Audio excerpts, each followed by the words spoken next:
Assalamu alaikum everyone, welcome to my channel Microbiology with Huria Khan. So today my lecture topic is basics of medical microbiology. तो बहुत सारे students मुझसे पूछते हैं कि medical microbiology के बारे में आप कुछ चीज़ें बताएं कि हम मेडिकल माइक्रोबायोलॉजी में एग्जैक्टली पढ़ते क्या है, क्योंकि आफ्टर ग्रेजुएशन और before graduation in last semester you must need to select a particular field, either microbiology, clinical microbiology और industrial microbiology। इन दोनों में से आपको कोई एक पर्टिकुलर फील्ड में स्पेशलाइजेशन लास्ट ईयर में करनी होती है और इन दोनों में से एक फील्ड को आपको चूज़ करना होता है और दोनों ही ये माइक्रोबायोलॉजी की फील्ड्स होती हैं। तो बिना टाइम वेस्ट किए, और ये जो मेडिकल माइक्रोबायोलॉजी होती है ये बेसिकली आती ही क्लिनिकल माइक्रोबायोलॉजी के अंदर है। तो इसमें कौन कौन सी टर्म्स होती हैं वो सारी चीज़ें आज हम इस लेक्चर में डिस्कस करने जा रहे हैं। तो सबसे पहले introduction to medical microbiology. Medical microbiology होती क्या है, या फिर इसको हम किस तरीके से डिनोट करवाते हैं, इसमें क्या क्या चीज़ें होती हैं और किस तरह से इसका मैंने देखें पूरा एक ग्राफ बनाया है आपके साथ कि इनमें क्या क्या चीज़ें होती हैं। ठीक है, तो अभी हम इसी को पहले डिस्कस करते हैं। सबसे पहले यहाँ पर जो ऊपर लिखा हुआ है थोड़ा डार्क हो रहा है तो आपको थोड़ा नज़र नहीं आ रहा होगा, तो मैं रिपीट कर देती हूँ।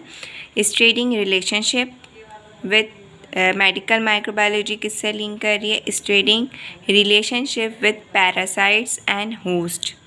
ठीक है, होस्ट क्या? जिसको कोई भी वायरस या बैक्टीरिया या पैरासाइट इन्फेक्ट कर रहा है। फिर ये किससे रिलेट कर रहे हैं? Plants, human beings and animals. फिर ये किसके रिलेट कर रहे हैं? Micro organisms. तो ये एक पूरी तरह की जो चेन है वो यहाँ पर चल रही है स्टेप बाय स्टेप। तो इसी तरह से हम इसको स्टेप बाय स्टेप जो है वो समझते जाएंगे। फिर उसके बाद अब माइक्रो ऑर्गेनिज़म दो तरह के होते हैं, कि यूज़फुल होते हैं और एक हार्मफुल होते हैं। अब इन दोनों का क्या इंट्रोडक्शन है? Introduction in which microbes are benefited and humans are harmed. Parasite, parasitisms मतलब जो कि पैरासाइट्स होते हैं वो पैराटिज़म्स कहला रहे हैं। यानी कि introduction in which microbes are benefited and humans are harmed. अब माइक्रो ऑर्गेनिज़म को इससे फ़ायदा हो रहा है क्योंकि उनको खाना मिल रहा है, लेकिन जो दूसरे ह्यूमन्स हैं उनको इससे नुकसान पहुंच रहा है। तो ये एक बिग इशू है। अब some basic concepts in medical microbiology. अब इसके कुछ बेसिक कॉन्सेप्ट्स होते हैं माइक्रोबायोलॉजी के, तो वो चीज़ें हम मेडिकल माइक्रोबायोलॉजी में पढ़ते हैं। तो देखिए सबसे पहले आता है हमारे पास infection. What is infection?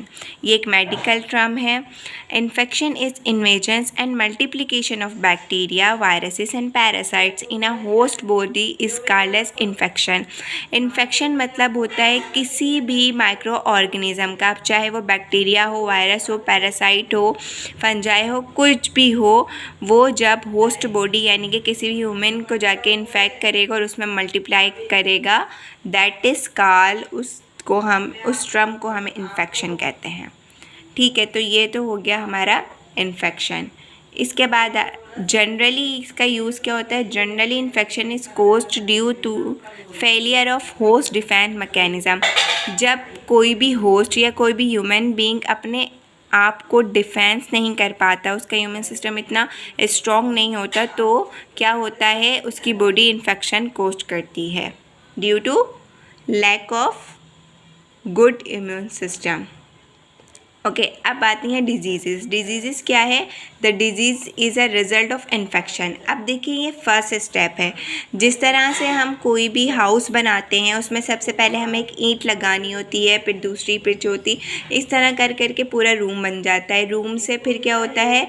Room से फिर और रूम्स बनते हैं और फिर एक पूरा हाउस बन जाता है। इसी तरह जब हमारी बॉडी कोई भी डिज़ीज़ कोज करवाती है या उसकी इम्यून सिस्टम वीक होने लगता है, तो इसके कुछ साइंस या ही समझ लें आप कि स्टेप बाय स्टेप प्रोसेसेस होते हैं। सबसे पहले इन्फेक्शन हुआ, फिर इन्फेक्शन का ही रिज़ल्ट क्या होता है कि डिज़ीज़ हो जाती है। जब भी आपकी बॉडी उस इन्फेक्शन को ओवरकम नहीं कर पाती तो वो डिज़ीज़ में कन्वर्ट हो जाती है। If the disease is establish it disturb normal functioning of body and result in sign and symptoms. उसके बाद क्या होता है, आपकी बॉडी डिफरेंट साइन और सिम्टम शो होने लग जाते हैं। अब देखें हैं, आपको अगर हुआ फ्लू हुआ, नज़ला हुआ, खांसी, अगर ये नॉर्मली आपको हो रहा है तो ये एक डिज़ीज़ नहीं कहेंगे, उसको इन्फेक्शन कहेंगे। जैसे कि फ्लू हो जाता है, कोई भी आपको इंटरनली थ्रोट इन्फेक्शन हो जाता है, आपको खांसी होने, कफिंग, आपको स्नीजिंग, कफिंग होने लग जाती है। लेकिन जब वो डिज़ीज़ में कन्वर्ट हो जाती है तो वो आपके नॉर्मल फंक्शन को भी डिस्टर्ब कर देता है और फिर डिफरेंट टाइप्स के साइन और सिम्टम्स आपकी बॉडी जो है वो शो करने लग जाती है। इसके बाद क्या होता है, these pathogens not only multiply in the host but also release some bio products. अब बायो प्रोडक्ट्स क्या होती हैं, these bio products may be toxics और नॉन टॉक्सिक टू होस्ट। अब जब भी कोई पैथोजन आपकी बॉडी में जाता है तो वो अपनी मल्टीप्लिकेशन स्टार्ट कर देता है और उसमें से कुछ ना कुछ बायो प्रोडक्ट्स भी निकल रही होती हैं। तो वो सारी बायो प्रोडक्ट्स टॉक्सिक्स भी होती हैं और कुछ नॉन टॉक्सिक्स भी होती हैं, लेकिन मोस्टली क्या होती हैं, अगर वो कोई भी माइक्रो ऑर्गेनिज्म कोज करवाए तो definitely they are toxic for humans. ठीक है, अब आगे चलते हैं, दूसरी टर्म को देखते हैं कि दूसरी कौन सी टर्म है। उसके बाद है हमारे पास इथियोलॉजिकल एजेंट्स। इथियोलॉजिकल एजेंट्स क्या होते हैं, etiological agents may be the causative agent of a disease, it may be an opportunistic pathogens. Opportunistic क्या मीन्स ये होता है कि कोई भी माइक्रो ऑर्गेनिज़म को अपॉर्चुनिटी मिलती है तो वो डिज़ीज़ कोज करवा देता है। इसका मतलब ये हुआ कि कुछ ऐसे भी माइक्रो ऑर्गेनिज़म्स या बैक्टीरिया हैं जो आपकी बॉडी में नॉर्मली रहते हैं और आपकी बॉडी फंक्शंस को परफॉर्म करवा रहे होते हैं, जैसे कि ई कोलाई जो कि आपके इंटेस्टाइन में रहता है। ठीक है, जैसे कि हेलिकोबैक्टर पाइलेरी या एच पाइलेरी जिसको कहते हैं, वो आपकी स्टमक में रहता है जो कि एसिडिक एनवायरनमेंट में सर्वाइव करता है। अब जैसे इन बैक्टीरिया को आपका इम्यून सिस्टम वीक होता हुआ नज़र आता है तो वो बैक्टीरिया भी जो आपकी बॉडी में नॉर्मल फ्लोरा में एग्जिस्ट कर रहे होते हैं वो डिजीज़ कोज करने लग जाते हैं। तो that is called opportunistic pathogens, या इनको इथियोलॉजिकल एजेंट्स भी हम कह सकते हैं। इसके बाद जो नेक्स्ट टर्म है वो है pathogens. What is pathogens? The pathogens may be defined as an organism that has an ability to cause a disease. The pathogen first enter the host body, cause infection and then result in a disease. So ये तो बहुत simple है, इसको ज़्यादा explanation की ज़रूरत नहीं है कि पैथोजेंस वो होते हैं जो कि एक तरह के ऑर्गेनिजम्स होते हैं जिनके पास ये सलाहियत होती है कि वो डिज़ीज़ कॉज करवाएं किसी भी ह्यूमन बॉडी में जाके, या होस्ट बॉडी कह लें। और सबसे पहले ह्यूमन होस्ट में इंटर होंगे उसकी बॉडी में, उसके बाद इन्फेक्शन करवाएंगे, देन उसका रिज़ल्ट क्या होगा, डिज़ीज़ होगा। इन्फेक्शन का रिज़ल्ट ही जो है वो डिज़ीज़ होता है। उसके बाद नेक्स्ट जो टर्म है वो है फ्यूमिटीज़। फ्यूमिटाइज़ भी कहते हैं सम जो है, कुछ फ्यूमिटीज़ भी कहते हैं, कोई फ्यूमिटाइज़ भी कहते हैं। तो डिफरेंट प्रोनाउंसिएशन होती है डिफरेंट वर्ड्स की, डिपेंड करता है कि आप उसको किस तरह से पढ़ रहे हैं।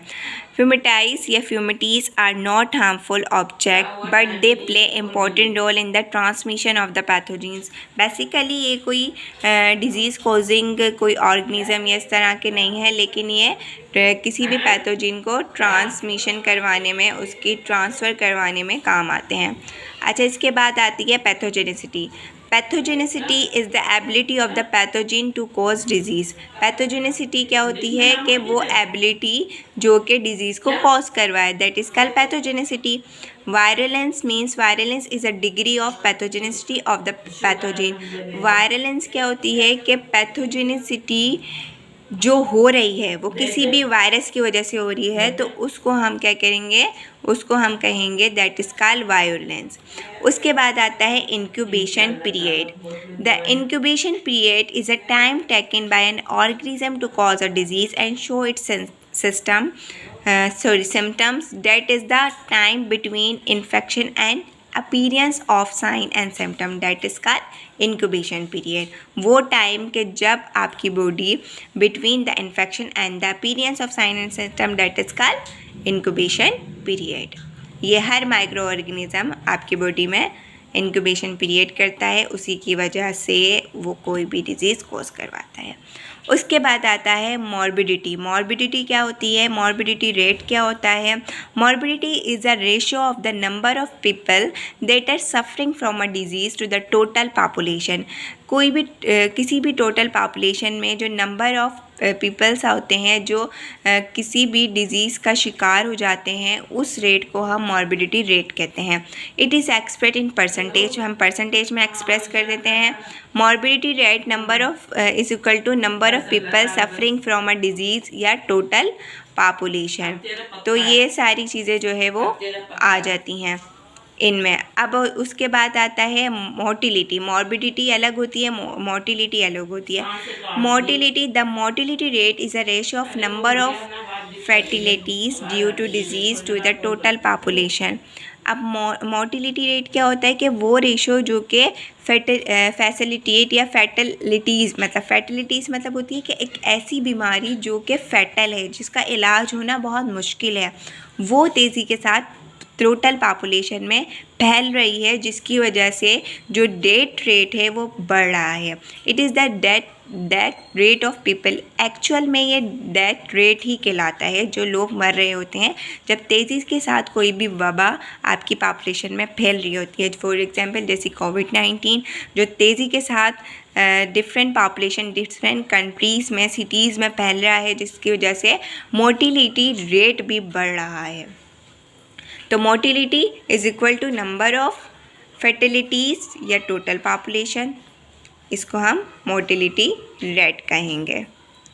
उसके बाद हमारे पास आते हैं अपॉर्चुनिस्टिक पैथोजेंस। वो ऑलरेडी मैं आपको बता चुकी हूँ कि अपॉर्चुनिस्टिक वो होते हैं जो कि नॉर्मल बॉडी फ्लोरा में रहते हैं, लेकिन जैसे ही आपका इम्यून सिस्टम वीक होता है वो क्या हो जाते हैं, हार्मफुल बन जाते हैं, हार्मलेस से और पैथोजेनिक हो जाते हैं।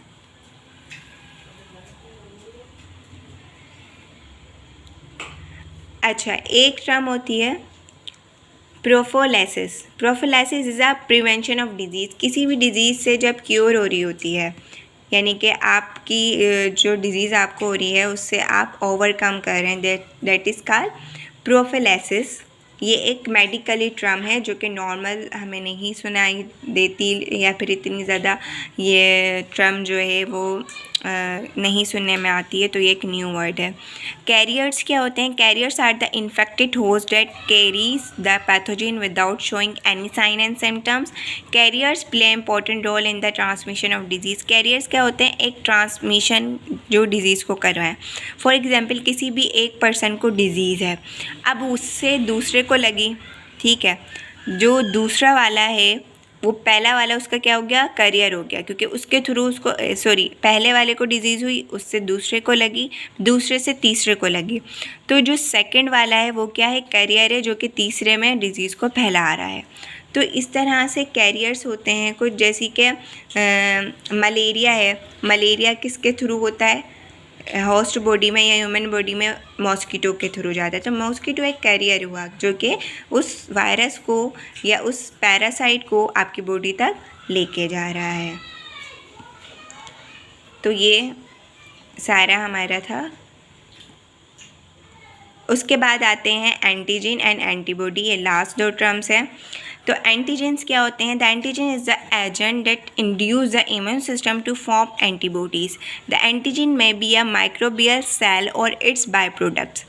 एंटीजन हमेशा एंटीबॉडी के रिस्पॉन्स में पैदा होते हैं। आपकी बॉडी एंटीजन जैसी एंटीजन आपकी बॉडी में, एंटीजन कोई भी हो सकता है, वायरस हो सकता है, बैक्टीरिया हो जाता है, फंजाई हो सकता है, कुछ भी हो सकता है। जब जैसी वो आपकी बॉडी में एंटर होगा वैसी आपकी बॉडी एंटीजन के खिलाफ ऑफ एंटीबॉडीज़ बनाना शुरू कर देगी एज अ बाय प्रोडक्ट, जो कि आपकी डिफेंस के लिए होगा। Antibody, the antibody is a glycoprotein molecule produce in response to antigen. It is an immunoglobulin produced due to sanitization of immune system by antigen.